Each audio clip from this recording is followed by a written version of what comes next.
திருமயம் அருகே கோவில்பட்டி அருள்மிகு ஸ்ரீ சோலீஸ்வரர் உடனுரை சவுந்தரநாயகி அம்பாள் ஸ்ரீ காலபைரவர் திருக்கோவிலில் தேய்பிறை அஷ்டமி வழிபாடு வெகு சிறப்பாக நடைபெற்றது. இதில் சுற்றுவட்டார கிராம பொதுமக்கள் காலபைரவரை வழிபட்டு சென்றனர். புதுக்கோட்டை மாவட்டம் திருமயம் அருகே கோட்டூர் வட்டம் கோவில்பட்டி அருள்மிகு ஸ்ரீ சோலீஸ்வரர் உடனுரை சவுந்தரநாயகி அம்பாள் ஸ்ரீ காலபைரவர் திருக்கோவிலில் இப்பகுதியில் மிகவும் பிரசித்தி பெற்ற பைரவர் திருத்தலமாகும். இங்கு மாதந்தோறும் தேய்பிறை அஷ்டமி விழாவானது வெகு சிறப்பாக நடைபெறுவது வழக்கம். அந்த வகையில் இந்த மாத தேய்பிறை அஷ்டமி வழிபாடானது வெகு சிறப்பாக நடைபெற்றது.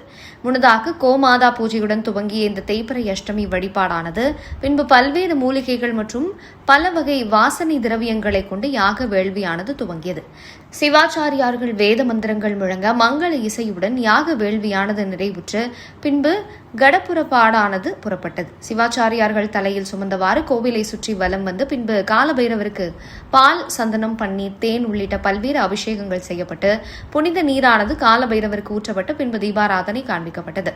இந்நிகழ்வில் கோவில்பட்டியை சுற்றியுள்ள ஏராளமான பொதுமக்கள் கலந்து கொண்டு காலபைரவரை வழிபட்டு சென்றனர். விழாவில் கலந்து கொண்டவர்களுக்கு அருட்பிரசாதம் மற்றும் அன்னதானம் வழங்கப்பட்டது.